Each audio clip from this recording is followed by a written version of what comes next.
And hello and good afternoon teachers and good afternoon Sir Alwin at magandang hapon po sa inyong lahat and welcome to our usual Saturday stream. Good afternoon Sir Alwin. Good afternoon, Sir Franco. Magandang hapon po sa lahat ng teachers na kasama natin ngayon. Yes, welcome back Sir Alwin. No, it's been a while na nakasama ka namin dito sa Kaagapay Teacher Support and we're glad to have you back. Yes. Maraming salamat at muli magsasama-sama tayo ang KTS at ang Edpuzzle Pilipinas community. Yes, at Sir Alvin, this is just a start of something big, for the Edpuzzle Pilipinas community. This is just a warm-up. This is not a drill, just a warm-up. But we are going to be pursuing more projects and, of course, more programs for our teachers in the Philippines, sponsored, of course, by Edpuzzle. Okay, but of course, Sir Alvin, before we start, maybe we could greet our teachers first, who are here as early as 12:59 p.m. ang aga.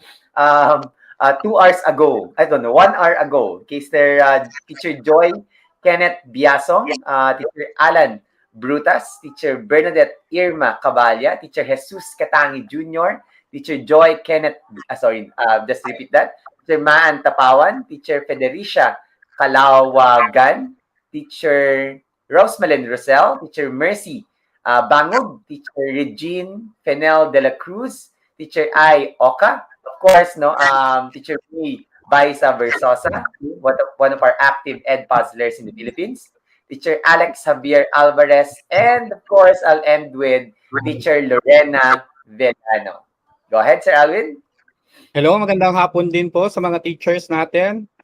Kay Sir Mark Alex Grueso, Teacher Regine Puli, Teacher Mark Gerald Cerezo, Teacher Princess Love Tolentino, Teacher Sandata Villarreal, Teacher Randy de los Santos, Teacher Luisa Magkaling, Teacher Joseph Rufon, Teacher Rosalyn Laurel, Teacher Rosalyn Fenel de la Cruz,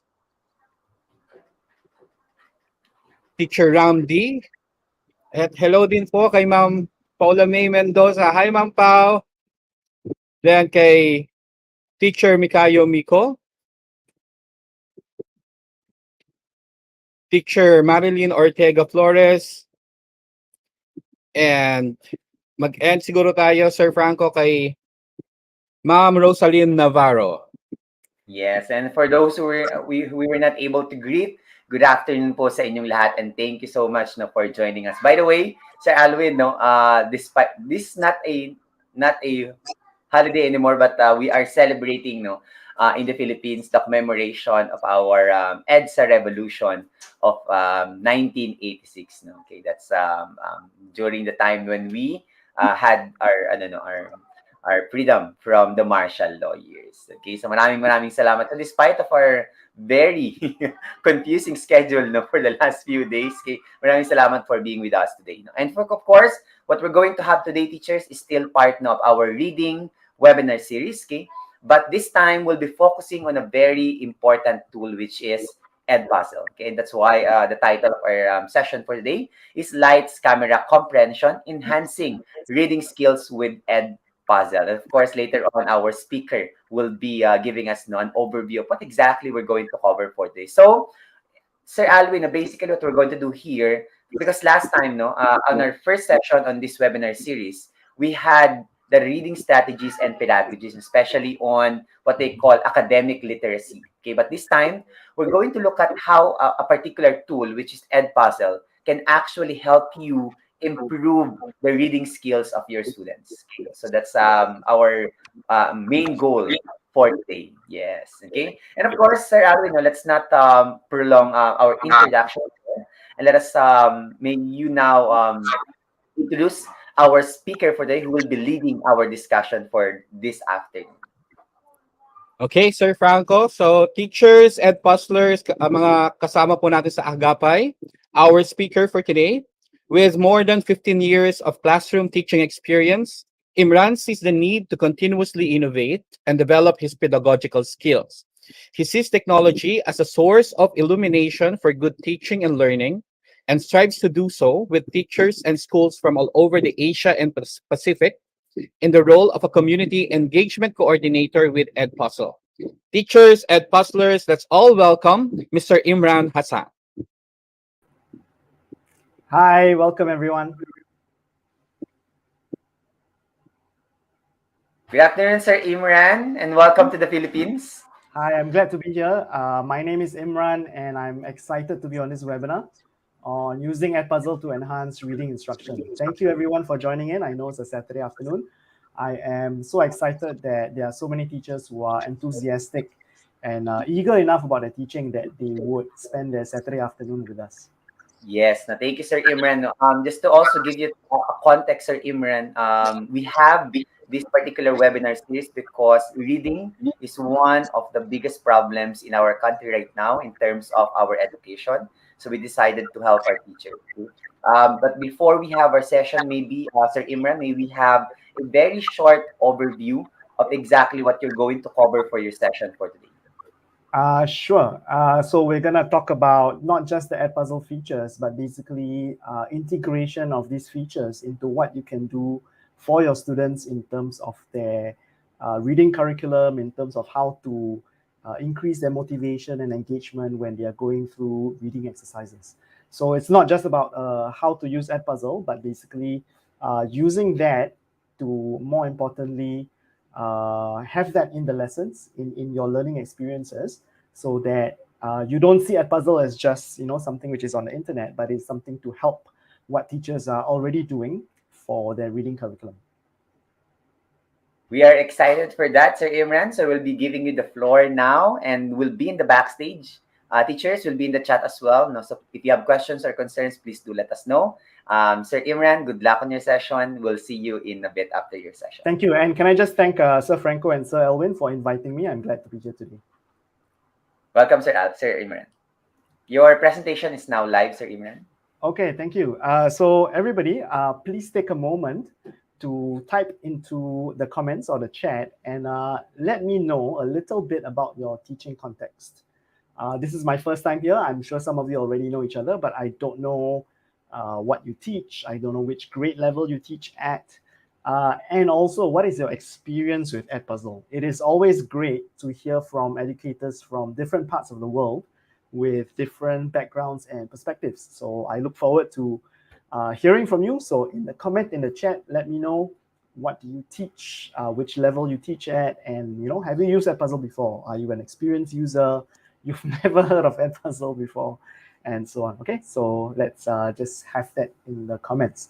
Now, today my goal is to provide you with a comprehensive overview of Edpuzzle as a tool for enhancing reading instruction.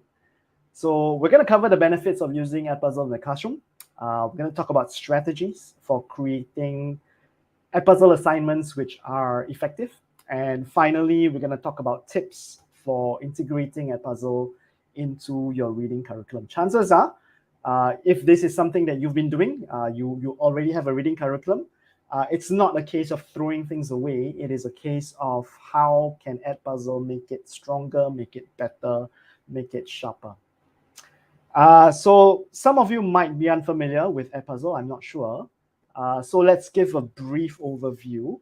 So it is a web-based tool. It is not an app. You don't need to, most times you don't need to download anything, right? So if you just go to edpuzzle.com, we are there, right? If you've never tried it before, you've never heard of it before, right now as you're listening in, you can just go to edpuzzle.com and just sign up for a free account. It's free.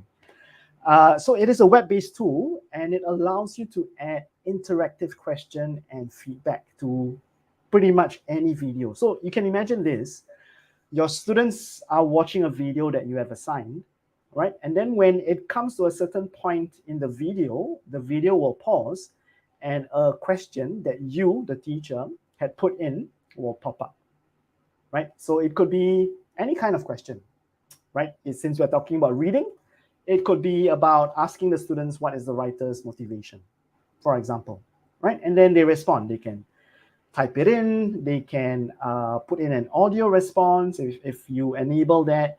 And so you get those results from them, right? You are able to see what they responded. You are able to see when they watch the video, and then you're able to grade their response and also give them feedback.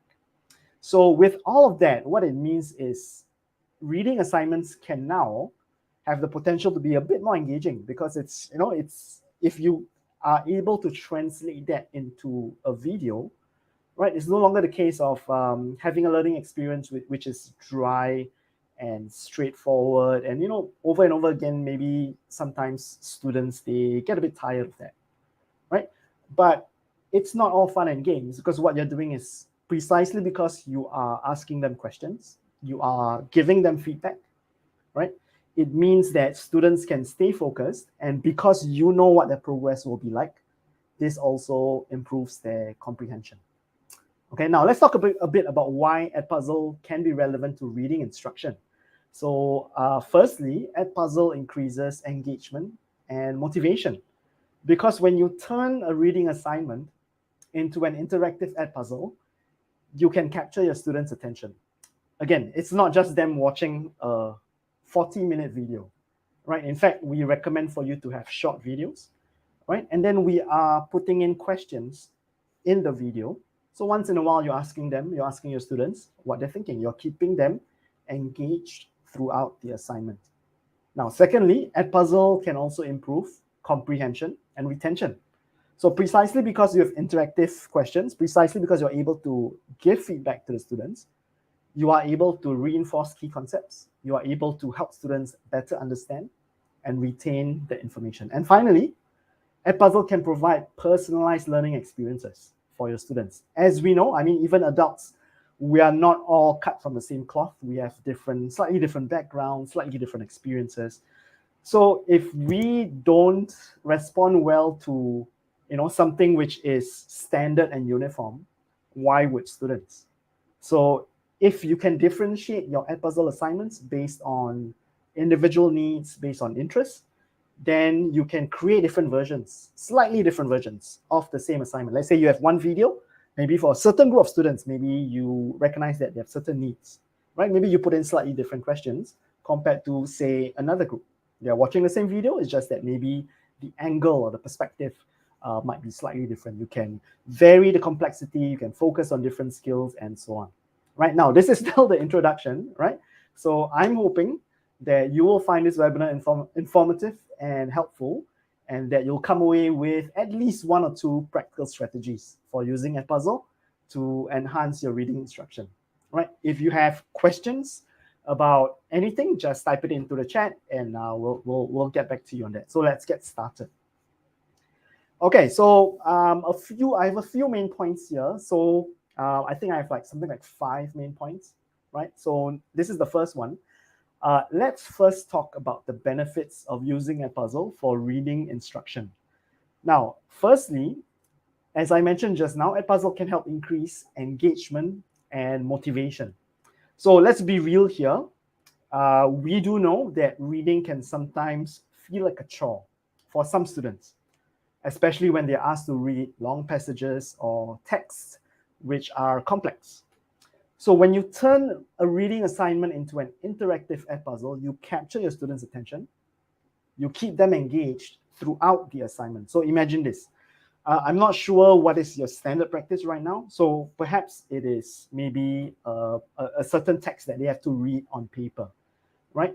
Could you maybe translate that into a short video, right? You have a narrator, right? Read the passage, right? Or the text, and then you record that into a video, okay? When you embed questions, the questions become interactive because, when the video plays, the students will be responding to the question. And if you consider like a 5-minute video, you have, say, 3 multiple choice questions. It is something which doesn't feel too heavy for the students. And because they are expected to be able to respond, it keeps their level of engagement high. Okay, so that's our first step.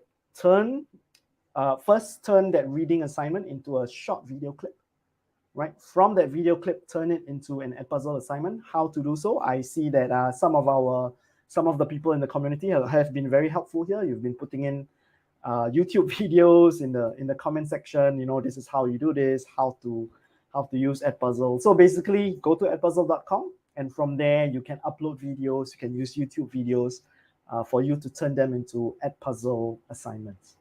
Okay. So when you turn these video clips into Edpuzzle assignments, the interactive questions and feedback can then help the students to stay engaged. They can stay motivated. So what I like to do is I like to have a bit of humor, a bit of gamification, or use real life examples in my videos. Right? It doesn't have to be all like, okay, delivered with a straight face. You can be fun in your videos, even if they are doing a straightforward reading assignment, which has been turned into a video clip. Right? Have a bit of fun, maybe have some points, have some kind of leaderboard in the class. All of this helps to keep them engaged. Secondly, we're going to talk about increased comprehension and retention of information. So same thing, we're going to talk about interactive questions and feedback. And when you do these, you can reinforce key concepts and help students better understand and retain the information. So for example, when you put in questions in the Edpuzzle video, remember we turned the reading assignment into a short video and then we use it for an Edpuzzle assignment. Right? When you put in questions, these questions can be used to, for example, reinforce vocabulary, reinforce main ideas, or introduce literary devices. Perhaps in your syllabus, there has to be some kind of discussion about foreshadowing or characterization, right? Rather than teach it to them straight, right? Can you maybe make it a bit more fun, turn it into a video where rather than learn, okay, this is what foreshadowing is from a text passage, maybe they see an example of foreshadowing, they see an example of characterization, which is in the form of a short video. So let's talk about feedback. When the students respond to these embedded questions, the questions that the teachers embed, you as a teacher can give feedback. Now, feedback can come in the form of points or grades, right? It can also be qualitative feedback. Each and every individual student respond. If you choose to, you can give feedback. For example, hey, student A, I like what your answer deals with in terms of this aspect of what we're learning in class. However, I feel that you should explore this area a bit more, right? So such personalized feedback means that you have a good idea where every student is. So this helps to identify, it helps the students to identify areas where they need support or practice. And that goes for the teacher as well, because for you to decide what the next steps are, you need to have some kind of data from all these responses from the students. You have that data, and this data helps you and helps the students as well. So especially for the readers who are struggling, right? Maybe they might benefit from extra support and scaffolding, but you know who these are only from data that comes with the student responses. So the final point here about the benefits is that, as I mentioned at the start just now, it can provide personalized learning experiences. So when you differentiate your Edpuzzle assignments based on individual needs, individual interests, you can do so by creating slightly different versions of the same assignment. So, I was a teacher. If you had paid attention to the bio note just now, I was a teacher for 15 years.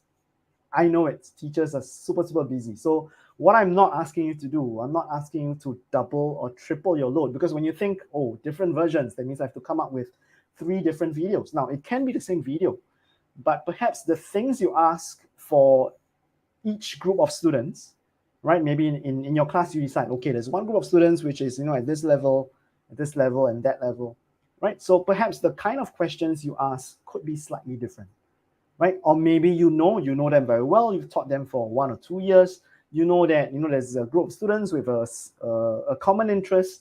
Maybe the kind of questions can be geared towards that interest, right? So a few different ways you can have slightly different versions of your video lessons would be to have assignments with slightly different levels of complexity, right? Or you could focus on slightly different skills. Maybe you decide, okay, for this group, they have spent enough time on this certain skill or this certain area, and they can move on. But there's this other group which I think they need a bit more personal attention. So, I'm just going to give them a few more questions to see whether they are doing okay, right? So personalization here is key. Now, the second big idea I want to share about here is we're going to now explore about creating effective Edpuzzle assignments that will engage and challenge your students. So I don't know whether I used the word fun too much just now. Now, I'm the first to recognize, yes, it can be fun, but definitely it isn't always about fun. There needs to be some kind of appropriate challenge level. So first and foremost, selecting high quality videos or readings is important. Remember, our context is we can turn a reading passage, a reading exercise, a reading assignment into a short video, right? But in the first place, that piece of text, that passage should be of high quality. The video should also be of somewhat high quality. So teachers should choose materials that align with their learning objectives and appropriate for the student's reading level. Okay, so where can you find these videos? Where can you find these reading assignments? So there are some great sources out there. If you go to YouTube, there are TED Talks. Some of the TED Talks, they come with transcripts, right? So if you don't want to watch the video, you can take a look at what the person is talking about. Now for Edpuzzle, we have a whole suite of in-house high quality lessons, and we call them Edpuzzle Originals. Right? So what we have at Edpuzzle is we have a team of curriculum specialists, and they craft videos of high quality, great questions, all 4, 5, 6 minutes long, right? Based on the standards of some of the states in the US. Now, the only catch here, I guess, is that for Edpuzzle Originals, countries outside the US can only access these originals videos if they're on the pro version of Edpuzzle. So if some of you are in schools which happen to be on the pro version of Edpuzzle, then you already have access to this. If you don't have access to this, right, because your school is not on the pro version, what you can do is you can talk to the ICT head to ask for a trial version, because the trial version allows you to have access to these originals. Because I think it's important that you take a look and see for yourselves. These are really, really great quality videos. They are superb. The questions that are being put into these videos are very, very impressive. They are high order kind of questions, right? Higher order thinking kind of questions. Now, once you found a perfect video or you found a perfect reading text or reading passage, so it's important to create effective interactive questions that reinforce key concepts and engage your students. Right, so the kind of questions you put in, right, you got to spend some time thinking about them. I'm sure most of us here being teachers, we have created worksheets, we have created exercises where we are asking students questions, and we know that there are many kinds of questions, right? So think of variation, think of engaging slightly different thinking processes when you are putting these questions into this Edpuzzle assignment. So once let's say you've put in the questions, you've assigned the video to your students, and then the students respond to the questions, right? What you can do is, once they've done that, the deadline is over, you sign in, you log in, take a look at the responses, but don't just take a look at, this person got it correct, this person got it wrong. I think what students need to know and what you need to know is what the next steps are. So you can provide immediate feedback to your students through Edpuzzle. You don't have to come out of Edpuzzle. The student responses are there, and then you can provide feedback should you wish to. So this helps the students stay on track and also motivated, because if the moment you respond to your students the first time, right, the first time you have this Edpuzzle assignment, and then you respond to their responses, they know that you are taking their responses seriously. I don't know about you, but when I was a student, sometimes when I do assignments, I just see a tick, right? So half my mind is wondering, did my teacher actually read this, or is it just tick, tick, tick, right? So spend some time giving some feedback. They know that you are reading the responses, and so they'll be a bit more involved and engaged. So let's talk about best practices for creating these interactive questions. Now, firstly, it's important to provide both multiple choice and open-ended questions. So in Edpuzzle, there are a few question types that you can put into a video, right? Number one, multiple choice, at least 2 options, maximum of 5 options. And for multiple choice questions, they are auto-graded, right? So if you have a sprinkling of multiple choice questions, right, you can have a few of that, and then you don't have to worry about whether they got it right or wrong, because the moment they respond, they themselves know, oh, okay, it should be option B and not option A. But again, like I mentioned just now, even with multiple choice questions, you are able to give them feedback, right? This is when they submit the assignment, and then you can type in your feedback. Now, multiple choice questions help students quickly assess understanding of key concepts. So that those kinds of questions are quite important, but maybe have some variation. Put in open-ended questions too. So these kind of questions, which are open-ended, help the students develop critical thinking skills. Precisely because it's open-ended, they don't have a list of choices to choose from, right? They are forced to dig deep to really consider what is going on in their head. So it is also important to strike a balance between challenging and accessible questions. Now, you want your students to be challenged, but not overwhelmed. So think about the types of questions that will help your students deepen understanding of the material, but at the same time, they can still feel confident in their ability. So this is a bit tricky, right? So this one is, there's no like one way to do it, because it depends on the profile of that particular class. I'm not sure how many students there are in your class, 30, 40, right? So as a teacher, this is your responsibility.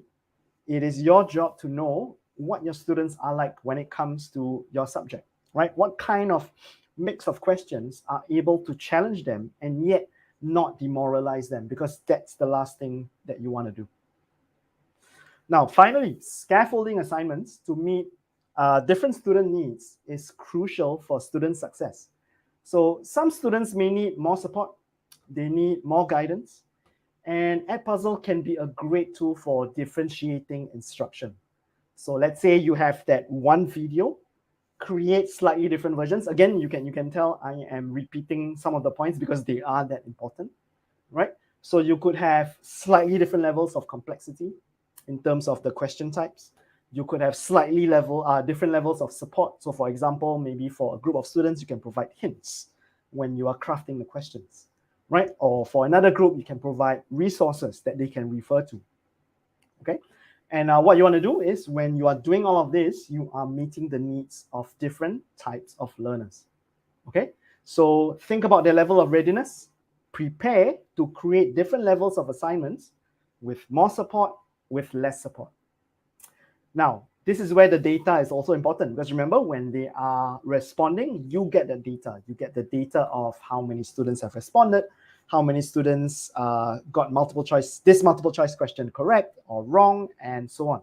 So from this data, you are effectively tracking your students' progress, and therefore you are also able to adjust your instruction. It shouldn't be the case that from one lesson to the next lesson to the next lesson, it is a steam train just charging through, right? Without any brief pause even for you to take stock. Okay, what am I doing and how are my students learning, and what can I tweak for the next Edpuzzle assignment that can help the students which need that help, right? So adjustment, tweaking, that is very important, and that can only come with data.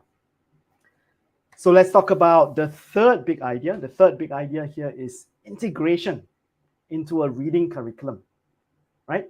So we are going to be exploring some examples of how Edpuzzle can be used in different reading contexts, different strategies for aligning Edpuzzle assignments with reading goals. Now, let's start with examples of how Edpuzzle can be used in different reading contexts. So I'm not sure whether you have literature circles in your classes, right? But that is one suggestion that I have. You can use Edpuzzle in literature circles. So consider this. So let's say the teacher assigns a video, right? Or converts a reading passage into a short video.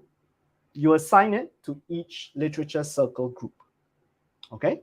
So when this happens, the students can engage with the material with a bit more interactivity with a bit more engagement, right? So imagine everything is in text, or is in a book, or is in a worksheet.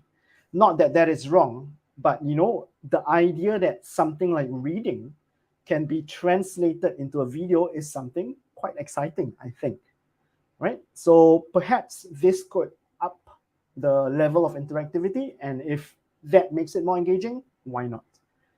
Now, another way to use Edpuzzle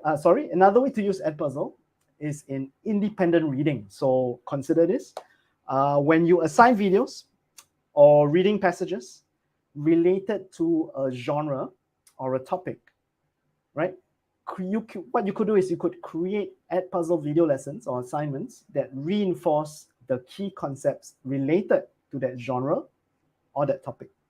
So think about the different genres in your reading syllabus, right? So do they really have to, be engaged in only textual form when they're learning about a genre? Could they also be learning about a genre or topic in the form of a video lesson, right? So this helps students develop a deeper understanding and appreciation for the material, because they know when I'm learning about a certain genre, I'm not learning only from books or only from notes or only from text. I can learn it from different modalities. So let's move on to strategies for aligning Edpuzzle assignments with reading goals. Now, it is important for you as teachers to align all these video lessons with specific reading goals or standards. And this is where you are the expert, because I wouldn't be familiar with exactly what reading goals you have at your school or at your level, right? So, for example, when you have questions in Edpuzzle, reinforce specific reading skills such as identifying main ideas. To me, a non-English teacher, as in I didn't used to teach English, I was a teacher of chemistry actually. It sounds like identifying main ideas, or for that matter, analyzing an author's purpose, right? It sounds like something that the students would need to spend some time in. So when you align Edpuzzle assignments with these goals, what you are doing is that you are ensuring that students are not only engaged with the material, but they are, because of that alignment, they are mastering the important reading skills. So be intentional in mapping your syllabus, mapping your curriculum to what you're doing with these Edpuzzle video lessons. So next big idea, we are going to discuss about how Edpuzzle can be used to assess student learning and track progress. Now, one of the great features about Edpuzzle is the ability to track student progress. As I have mentioned a few times just now, from the student responses, you can tell, oh, this person has watched 100% of the video, 60% of the video. This person has answered 3 out of 5 questions correctly. The class as a whole did poorly for this particular question because only about half of them got it correct, and so on. So the analytics and the data available in Edpuzzle provide teachers with valuable info, because that is something that you can always use for the next lesson, for the lesson after that, and so on. So you get information about how the students perform, how many times they have watched the video, how many questions they answered correctly, how long they spent on each question. If you have been teaching, maybe you can intuitively tell that these are really, really important data points. So these tools, these bits of data can be used to identify areas where students may need additional support, or where you can differentiate instruction based on individual needs. So for example, if a large percentage of students are struggling with a particular concept, let's rewind a little. Remember just now I said align it with your curriculum goals, such as identifying the author's purpose and so on, right? So once you set a question on that, and maybe a large number of them don't do well, right? So you can use this information to modify your instruction. Instead of moving on, you perhaps see the need to reteach that concept in small groups if needed in class. Or you could even create additional support materials, right? So there are a few ways that you can do to address these things that come up as a result of the data that comes from the student responses. Now, in addition to helping teachers identify areas of difficulty, the data can also be used to celebrate student success. So one thing we have to be mindful about is it's not always doom and gloom, right? I think as teachers, because we want to help our students, we tend to see data as, okay, these kids are not doing so well, this is what we need to do. But we also need to be mindful of the other side, which is students who are doing great, let's celebrate them. Let's continue to keep that going. So use the data to recognize students who have shown improvement or shown mastery. That is really, really important as well. Okay, so we have quite a few big ideas here. And what I would love to hear from the teachers would be your personal experiences in, maybe you've used Edpuzzle before, and maybe you've not thought of using it for a reading assignment, right?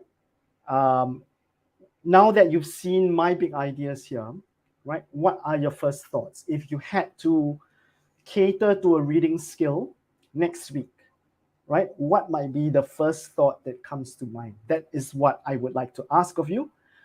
So that is pretty much it from me, right? And I would like to hear from teachers regarding whether they have any questions. Thank you, Imran, for taking us into those big ideas and how to use Edpuzzle. Okay, there was a little bit of maybe confusion for some teachers because they haven't maybe encountered as much Edpuzzle. Okay, but I posted a link in our YouTube channel, in the YouTube channel, and of course in Facebook as well, where you can check the introduction and maybe things about Edpuzzle. But again, as mentioned by Imran, it's a platform where you can annotate videos, okay, that you send to your students. Right. If we have time, I could also show very quickly what the Edpuzzle platform is like. Okay, so right. So if you have time and if you have a desktop or a laptop with you right now, teachers, you could go to edpuzzle.com. So that's edpuzzle, right? Edpuzzle, but we don't pronounce it as edpuzzle. We pronounce it as Edpuzzle. The spelling is edpuzzle.com. And when you sign in, you could sign in with your school email, right? It is highly recommended to sign in with your school email and also identify yourself with your actual school, because when you do so, the Edpuzzle platform very easily shares videos by other teachers at your school. So the community sharing here can be quite powerful, but the only way for that to work properly is if you sign in with your school email, you identify yourself with your actual school and so on, right? The reason I'm saying this is some people are shy, maybe they just want to try out, maybe they put in, instead of putting in the actual name of the school, they put in ABC High School.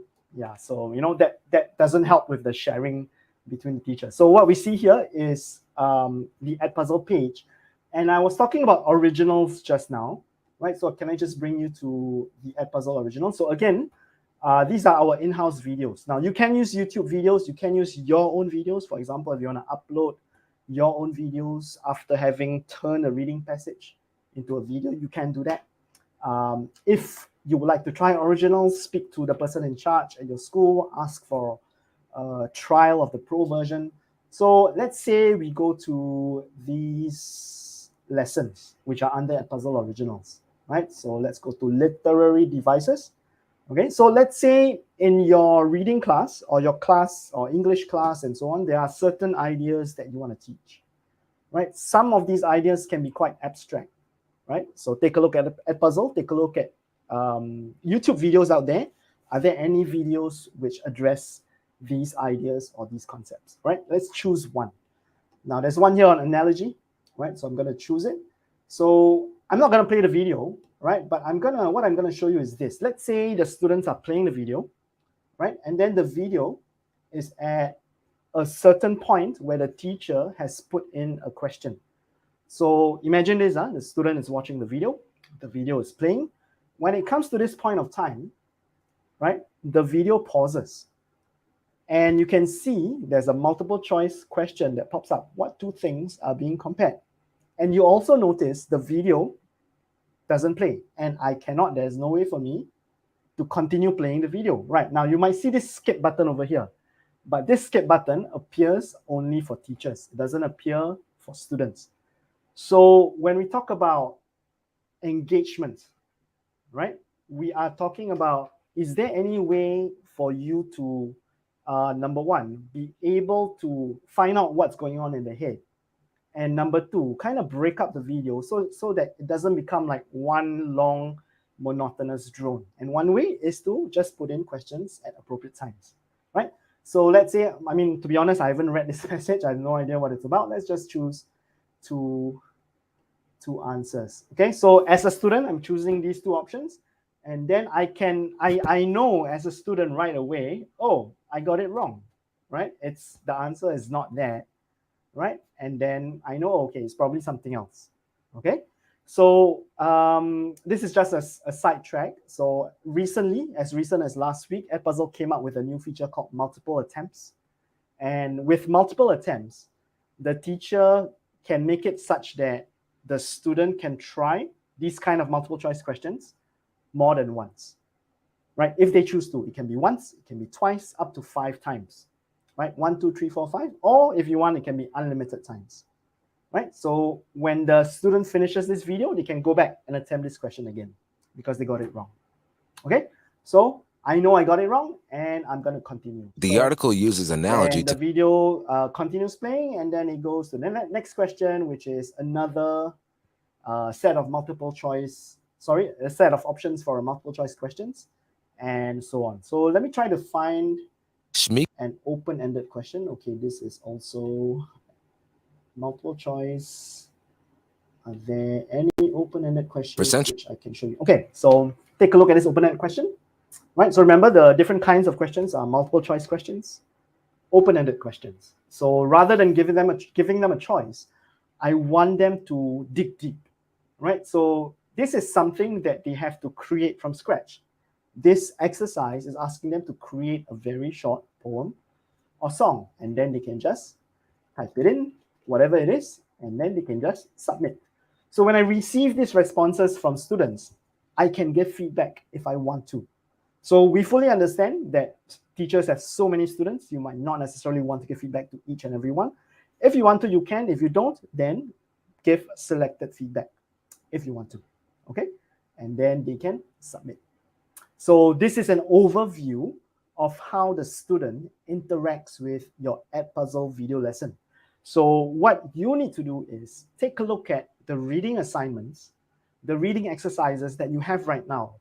Is there any opportunity for any of it to be somewhat converted, if not fully, maybe partially, some bits of it, bits and pieces here and there, can it be converted into a video? Why video? Because we know that for students of that age, this is the modality that is engaging, right? That's number one. Number two, if they are exposed to reading skills only via one modality, which is text. So for example, the only thing they've seen when they've gone through a reading skills lesson is pieces of paper or books and nothing else, right? So, you know, they start to negatively associate, man, I'm going to read like this passage, 1,000 words over and over again. But when they start to see different possibilities, it's not only a matter of novelty, but it is a matter of engaging different areas of their brain, because intuitively, perhaps we can see that students interacting with a piece of text requires slightly different thinking processes than them interacting with ideas in a video. If we are able to engage them from different angles, I don't see how that can be a bad thing. Okay, so that's the first thing that you need to do. What do you have now currently? What kind of reading exercises are you using? How are you able to convert that into a short video? Okay, so I am very confident that precisely because you're here, you're on YouTube or you're on Facebook Live, you have some kind of technical experience, right? Maybe quite a few of us, we have created simple videos. You don't need fancy equipment. You need maybe just a smartphone, right? Maybe you just need the webcam on your computer, right? Maybe you need just a simple screen recording tool, which can record whatever is on your screen. And that's how you can create short and simple videos. It doesn't have to be fancy, right? So all these videos that I'm showing you, they are created by professionals who have the tools. They have the design tools. They have like teams and teams looking after all this. But we don't expect that. We expect you to know your students well and be able to craft your video lesson to be able to cater to the needs of those students. And thank you, Imran, for that crash course on Edpuzzle. Indeed, teachers, again, we have a full video on Edpuzzle. If you wish to explore more about introduction, about how to use it, how to navigate in the platform, we have a full series on that in our YouTube channel. You can check that out. But again, Imran gave us quite a very exceptional crash course on Edpuzzle. Okay. By the way, Sir Imran, just to clarify for some teachers who might be beginners or just discovered Edpuzzle, don't worry about the videos being used here. It's from YouTube. It's from other, even Khan Academy, if I'm not mistaken, Sir Imran. This will not put you on like a problematic situation like copyright infringement. No, you are not like taking the rights of these videos. Okay, you are just simply annotating them, and you can use that for your classes. Okay. Plus, again, as mentioned by Sir Imran, one of the best, perhaps, and for me personally, is the unskippable feature of Edpuzzle. No, students cannot skip your videos. We know they do that. As a teacher, I know they do that. They skip videos. If they can, they would skip videos and would just like try to skim it and just like try to get the gist of the video, but not actually watch the entire video. Okay. So thank you, Sir Imran, for that short overview. Now, teachers, once again, if you have questions, can you please put that in the chat? For Sir Imran. And while we're waiting, Sir Imran, for questions from our teachers, I also have a question. But first, can we just ask Sir Alvin back now into the stream? I think he's still in the backstage. Ayan, Sir Alvin. Okay. Welcome back, Sir Alvin. Hello, Sir Franco. Hello once again, Sir Imran. Hello, teachers. So again, Sir Imran, I have my question basically is on how can we use Edpuzzle properly in improving literacy? Do we use it as a substitution tool or a complementary tool to all the strategies and pedagogies we have already? Right. I think maybe to answer that question better, maybe my question in turn would be currently as a teacher, what are you doing for that aspect? So for example, for literacy, if you don't have that puzzle, currently what are you doing? Right.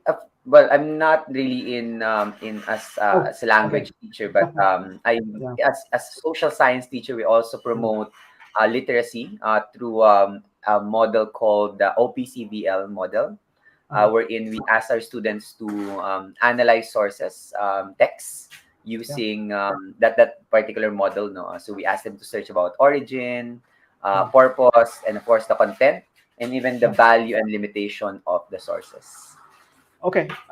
So my short answer would be, I would say that there shouldn't be a full substitution, right? And it should be used complementarily. That's my short answer, right? So the more elaborated answer would be, you have to take a look at quite a few things. So for example, for me, the top of my list would be the learning outcomes.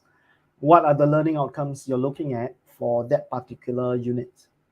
And once you address that, right, you can see whether Edpuzzle is a good fit for that learning experience. So even as someone from Edpuzzle, I wouldn't say that everything in all learning units can be covered by Edpuzzle. There's no such tool that exists currently right now, right? And it shouldn't, because if learning outcomes are different, right? If your students are different, if the way that you want them to learn is different from this week to next week, then there's no reason why you should be using the same tool day in, day out, right? So for me, top of the list, what is the learning outcome you're looking at? And does using an Edpuzzle assignment that is assigned to your students, does it fulfill that learning outcome? Now, for me, I was a chemistry teacher. So again, I loved using Edpuzzle when I was a chemistry teacher, but it wasn't always the case that what I needed to do meant that I had to turn to Edpuzzle. Sometimes it was just better for students to be doing something on paper. Sometimes it was better for students to be talking to each other. Sometimes it was better for me to stand in front of the class to lecture for 5 to 10 minutes. Sometimes it was better for them to be doing some research on their own. So I always took a look at what did I want the students to achieve and how do I get there. Agree on the learning goals. I think we always have to go back to that, no, regardless of whatever tool or strategies we're employing.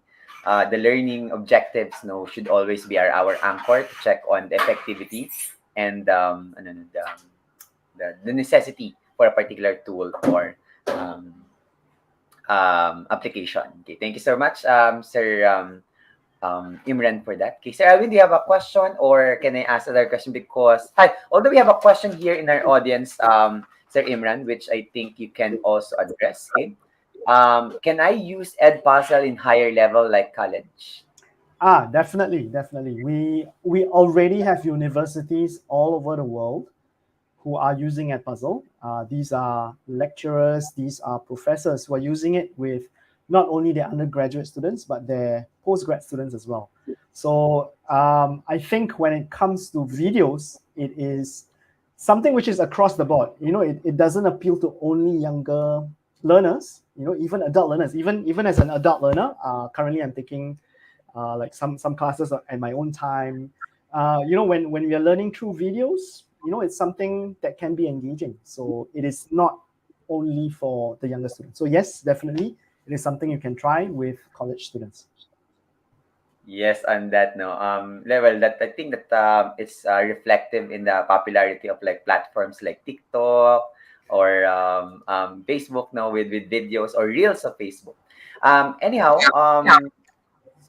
go ahead, Sir Alvin.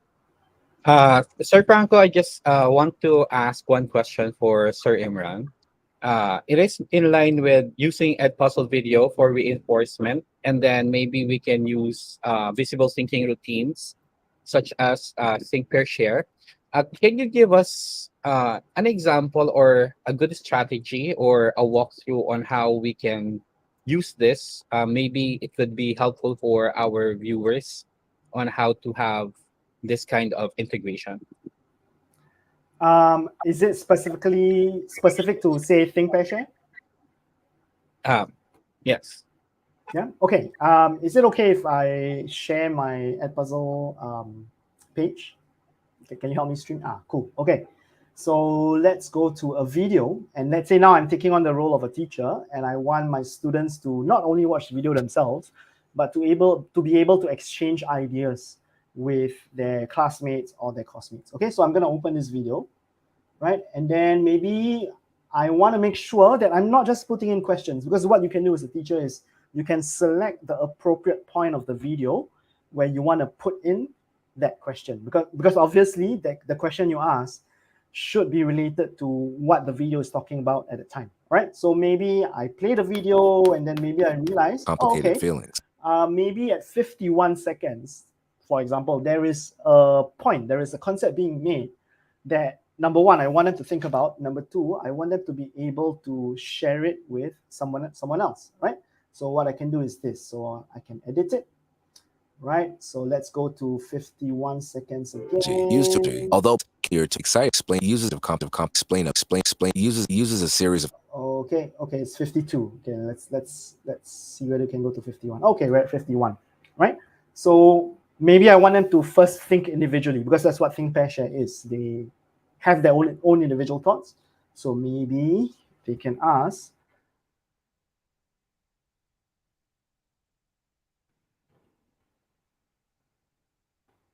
Right. So I want them to be honest with themselves and consider, is there anything that they find difficult about this concept?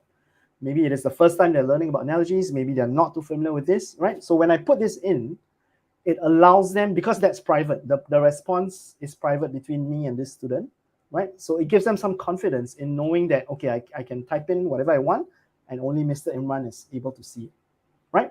And then I save it, right? And then, right, this is the open-ended question. But instead of moving on, what I can do is I can layer on with another prompt that is asking them to check in with a classmate, right? So what I can do is, instead of clicking on continue, right, for the video to continue playing, I can say click on, you see these three buttons here.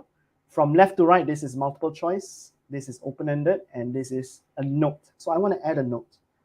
Okay, so maybe I add a note here, and maybe I say access this document to exchange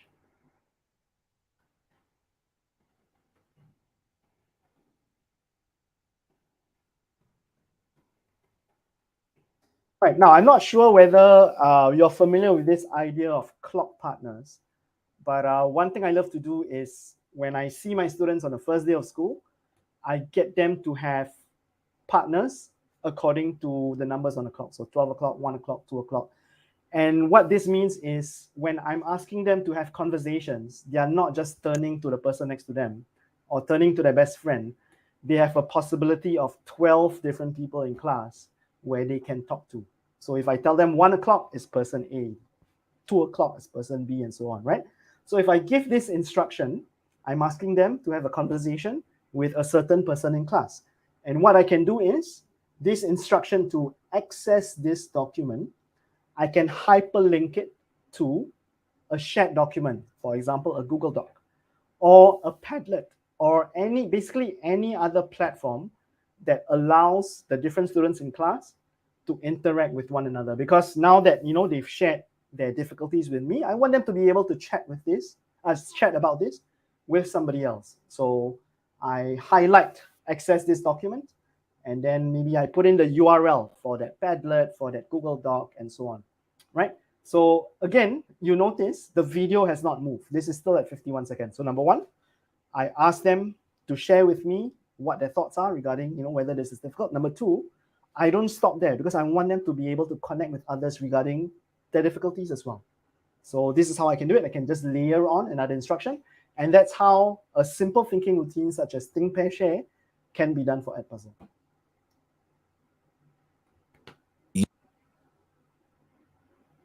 Thank you, Sir Imran, for that. No, nice, very nice strategy. No, to layer questions, instructions in one point. No, in the video. Okay. By the way, kanina there is a question about like using it for college level teachers. For example, in the Philippines, we have the University of the Philippines as one of the clients of Edpuzzle. So they have subscribed to Edpuzzle. So the entire University of the Philippines is actually using Edpuzzle. And actually, Sir Imran, even my university, the Ateneo de Manila University, is also actively using Edpuzzle. It's actually Cool. one of the Very tools nice. that is integrated into their learning platform, Canvas, as they are using Canvas now, right now, in the pandemic years, even now actually. Actually, I also have a question here from Teacher May Versosa. This is a request. Maybe we can communicate for us. Although we have also been saying this to Miss Celia, but there is a request. That this is actually not a question, Sir Imran. Can individuals like me subscribe to Edpuzzle Pro to be able to maximize the Edpuzzle premium features, including Edpuzzle Originals? I'm asking as a parent. So because right now, Sir Imran, our subscription is by school, unfortunately. Yes.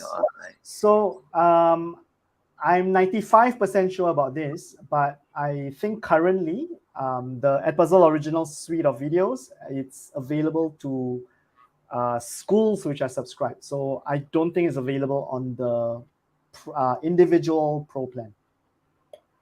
Yes, so maybe that's something that of course, our developers, okay, will send this comment, Teacher May, and hopefully something can be done, no? Because really, no, that's a good help, because some of our teachers in the Philippines can't have a pro subscription because their school don't want, but they want individually. So I think it's going Right, to right, right. a really good development for Edpuzzle. This one is from teacher Ma'am Des Garino. I'm a college professor. I have noticed that some of my students have poor reading comprehension. What type of text or passages should I use with them according to their age level of something or something lower? Do we have something in Edpuzzle for this reading problem? Okay, that's tough because I am not a reading expert. So what I can do is I can suggest resources. So if you go to Edpuzzle, you will find that you can search for suitable YouTube videos within Edpuzzle. And if you have been routinely using YouTube videos for your lessons, you will know that there are good quality channels, there are good quality videos for instruction out there. And most of them you should be able to use in Edpuzzle. So what you can do is go to edpuzzle.com and then search for, if you already know which YouTube video to use, you can just copy in the URL into the field in edpuzzle.com, and then you can use that for your reading assignment. So it will be turned into an Edpuzzle lesson after you have put in the questions and so on. Now, something in Edpuzzle itself, because the example I gave just now is for you to kind of import YouTube videos into Edpuzzle. So it's not within the Edpuzzle platform, right? So if you're looking for something that is already in Edpuzzle, not so much, but you can use the Edpuzzle structures for you to be able to address those issues. Because the points that I mentioned just now, in terms of the engagement, in terms of keeping track of the progress, in terms of being able to give feedback, in terms of using that data for the next lesson and the lesson after that, all that is universal in terms of how do you want your students to improve, how do you want your students to progress, regardless of whether they are in college, in high school, in middle school, and so on. Thank you, Sir Imran. I agree. No, this is like a very a very big vast question. No, Teacher Des Garino.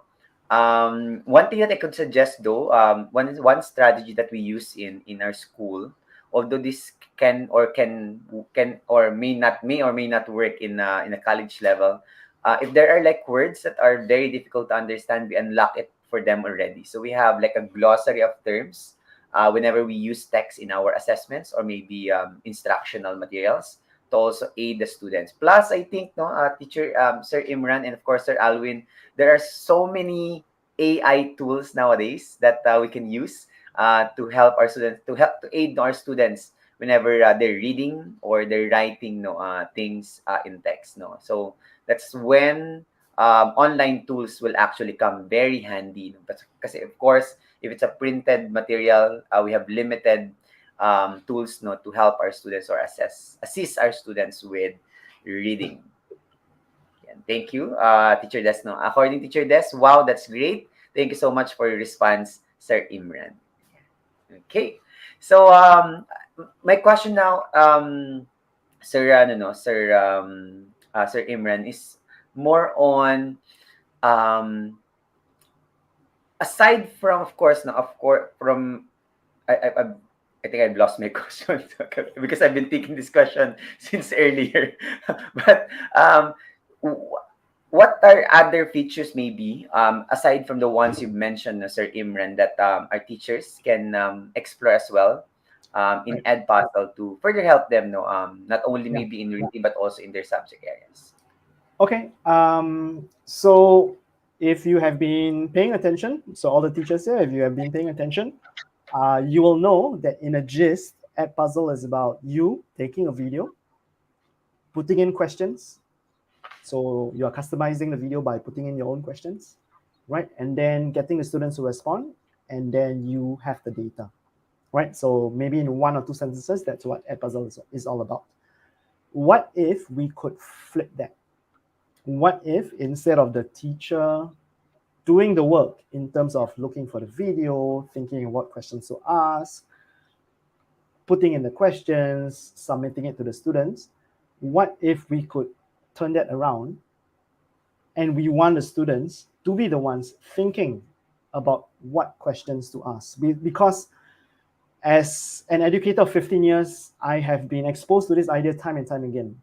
Education should not be about giving the students answers.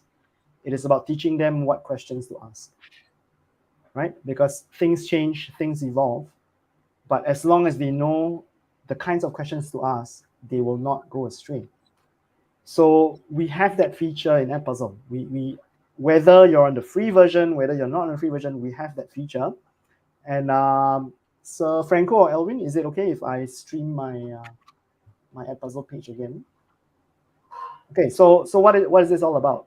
It is a feature that we call student projects, right?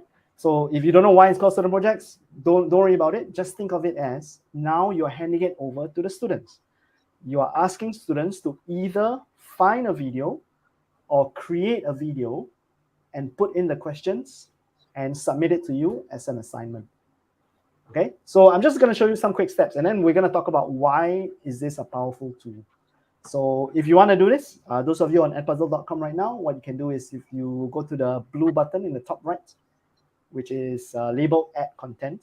So one of the options there that comes up in the drop-down menu is Student Project. So that's the last button.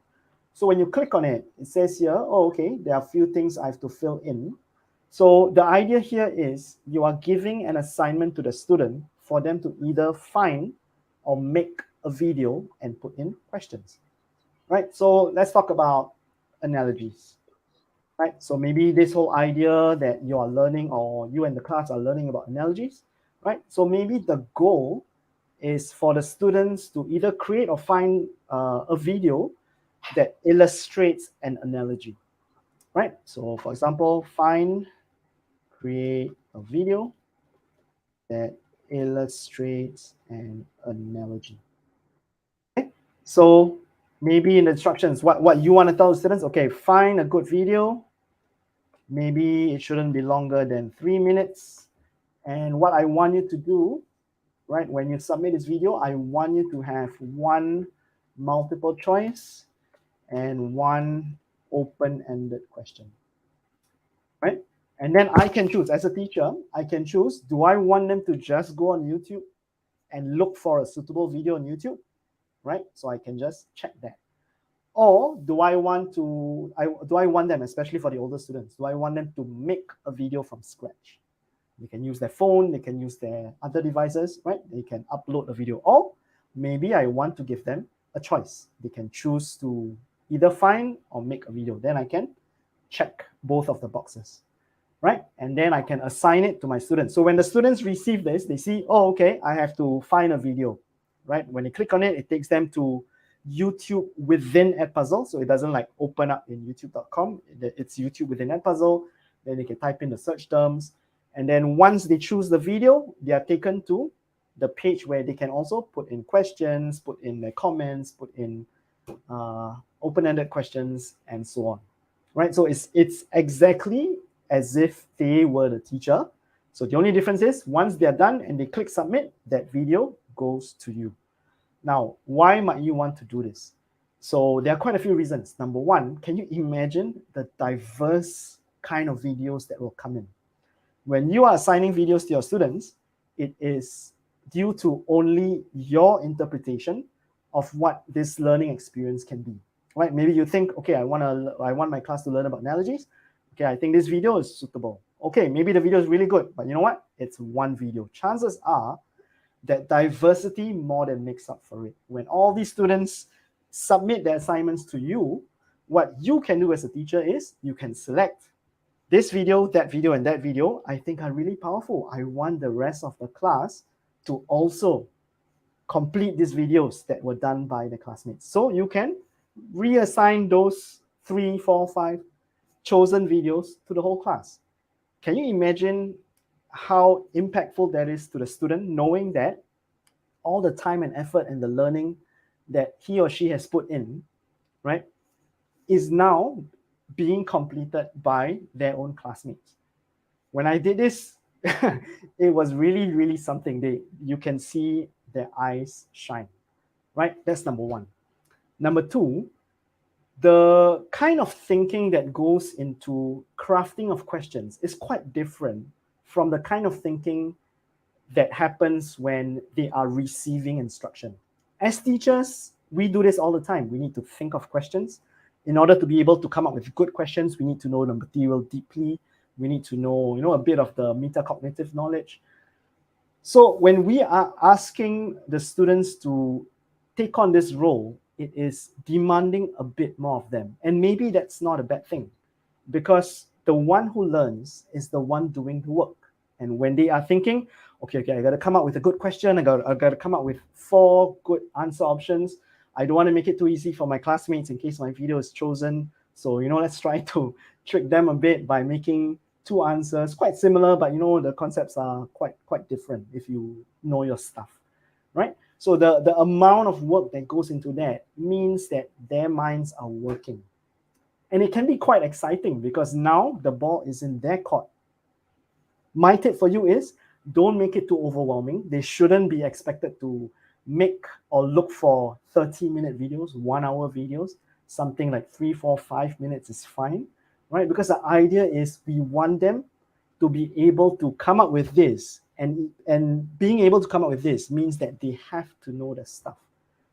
So some students, they know, oh no, okay, I got to come up with it. I think I better read through my ideas and concepts again to make sure that I know what I'm doing, right? And that's good. They are taking the initiative to kind of level up a little before they embark on this small student project. So again, this is called student project. It is something really simple. It is basically just flipping the Edpuzzle experience, but in my experience, it has been really, really powerful.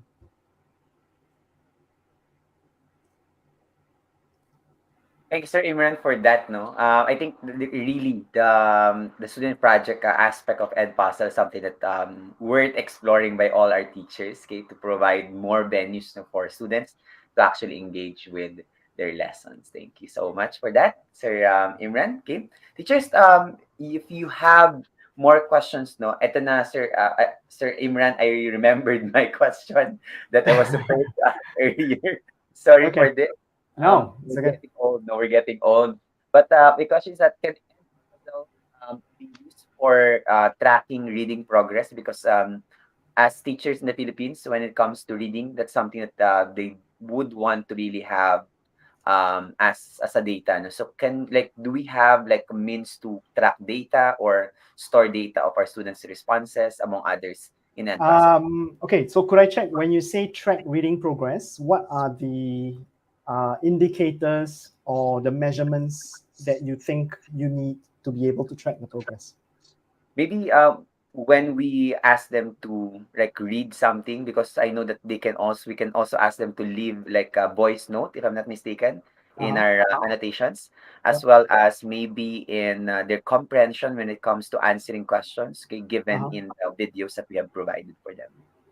Okay, so in terms of comprehension questions, definitely, if you think of a comprehension passage as just a piece of text, a piece of reading that can be converted into a video, definitely the questions that can be asked for a text comprehension passage can be also asked in a video.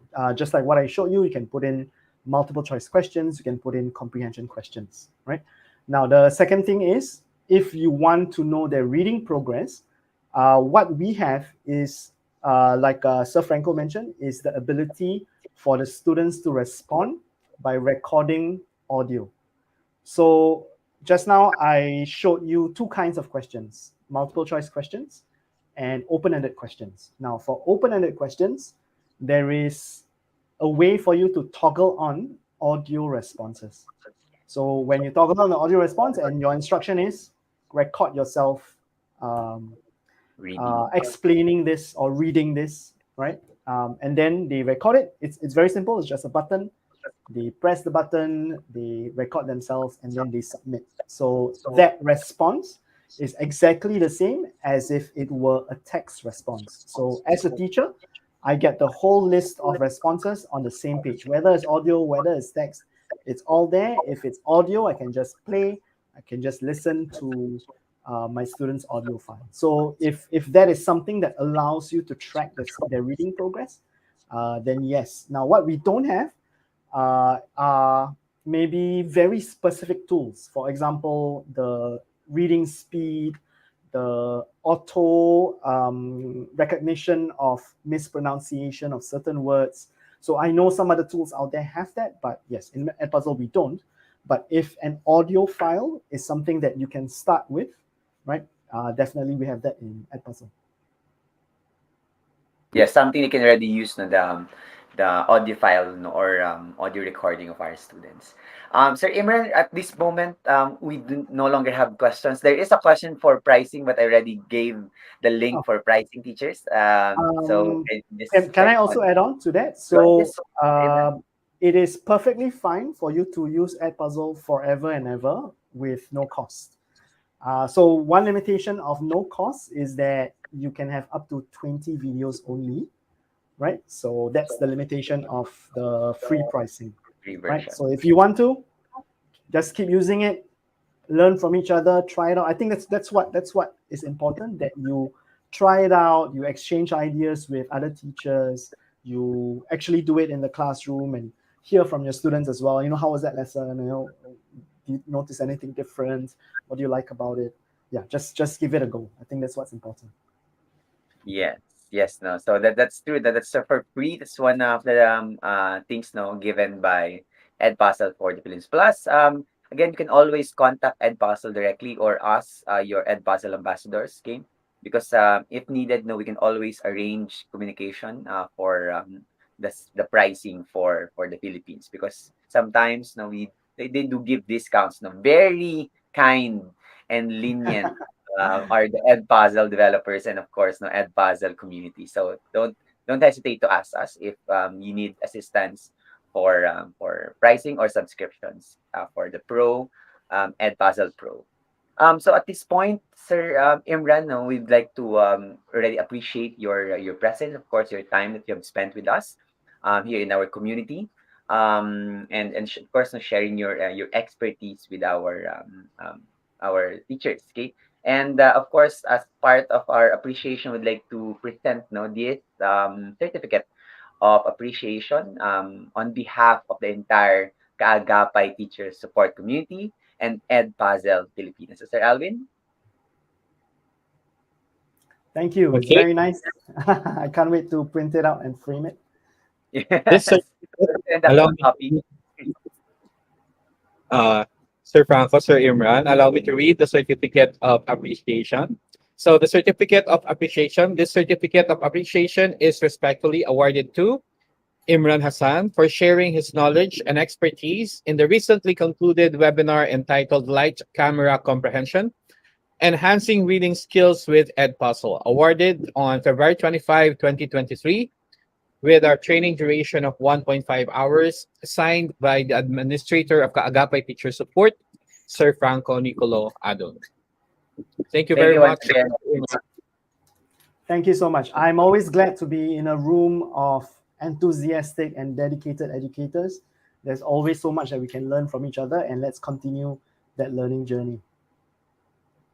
Thank you, Sir Imran. And once again, teachers, no, this as we've said earlier, this is just a start no, of the many projects we're going to have by the Edpuzzle Pilipinas for the teachers in the Philippines, and we might be seeing again no, Sir Imran in the future. So who knows? Okay, of course, now we'll definitely be will love no, to have Sir Imran back in our community. But anyway, Sir Imran, as part of our tradition here in our community, we always ask our speakers to give words of encouragement for the Filipino teachers, okay, to continue what they're doing. So, just maybe a few words from you, Sir Imran. Yeah, so the few words from me would be, when things get tough, remember the reason why you got into teaching. Those are powerful words, Sir Imran. Thank you so much. Okay, once Sure. again for being with us here in the Philippines. Thank So you. with that, yes. Yes. Thank you, Sir Imran. And that with that, teachers now will be the conclusion of our session for today. We'll now be bidding goodbye to Sir Imran. Thank you, Sir Imran. Thank Thank you, you, Sir everyone. Imran. Ayan, Sir Alwin, no?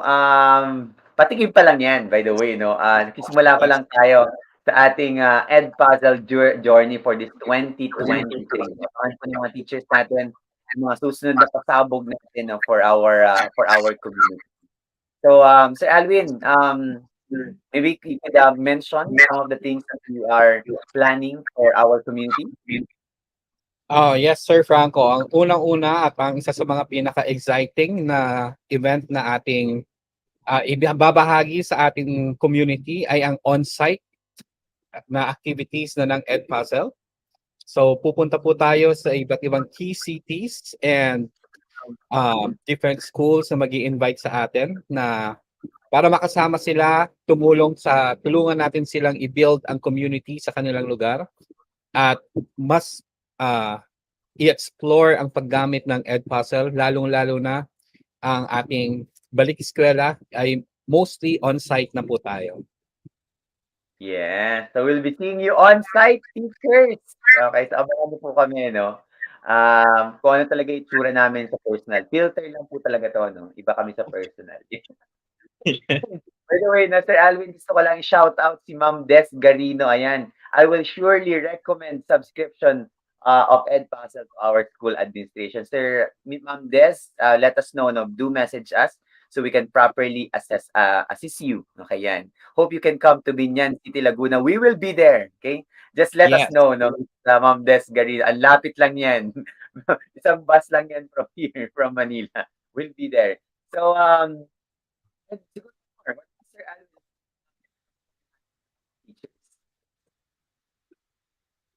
Sir Franco, medyo nawala po yata yung audio.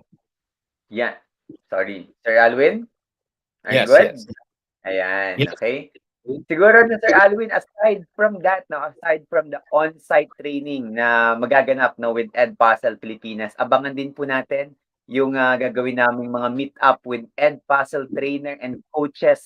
Ayan, kasi dati nung hindi natin masyado nakita ang ating mga Edpuzzle coaches and trainers, ngayon magkakaroon na kayo ng special program to assist you on how to assist other teachers, no, okay? And Sir Alwin, huwag natin sabihin na merong swag ang ating mga trainers and coaches na paparating. So, abangan-abangan na lang po natin kung ano yan para sa ating mga coaches and Edpuzzle coaches and Edpuzzle trainers. Okay. So, Sir Alvin, that would be it. No? And we'll be announcing more details of our Edpuzzle 2.0 in the Philippines in the coming days. Actually, in March already. Mag-start na kami ng March. Hopefully, once all legal documents, no, and all the things that you have to settle are settled already. Ayan. So once again, Sir Alun, maraming salamat for being with us as well, no, here at Kaagapay. Yes, Sir Franco, maraming salamat din po sa KTS. At kita-kita po tayo, teachers, sa mga susunod na activities ng Edpuzzle Pilipinas. At muli, maraming salamat and congrats Kaagapay Teacher Support for this webinar. Maraming salamat, Sir Franco. Paalam po. Sir, paalam. So ayan na, teachers. Ito na ang ating evaluation link for this afternoon. Please evaluate the session at https://tinyurl.com/rwf episode 02. Okay, so please let me know if it works. Kung hindi po siya nag-work, aayusin po natin yan. At titignan ko po natin kung ayan, no, hindi siya nag-work. Yan, mag-work na po dapat yan ngayon. Ayan, okay. So please do check it out kung na-access po natin ang ating session. Yes, will we receive a certificate? Yes po. Okay? But it comes after a week, no, Miss Federicia Kalawagan. Okay? Na medyo may gap lang po kami sa pagsisend po ng aming evaluation link. I'll also send the link in the chat for you to be able to easily access it, teachers. But ayan, according to Sir Alan Brutas, as always, our very supportive community member, it works. Okay, working po. On-site training, yes, Teacher Joan, see you soon. Okay, para sa ating on-site training. At ang ating mga on-site meet-up ng mga Edpuzzle coaches and trainers as well. And maraming salamat, teachers, and paalam po. No, abangan po natin ang mga susunod pang mga kabanata sa ating Edpuzzle webinar series here at Kaagapay Digital Support. It's also part of the reading webinar series for February. Abangan din po natin ang details ng ating March series na paparating na rin po sa ating community. Maraming salamat, teachers, and paalam po sa inyong lahat. Thank you, teachers.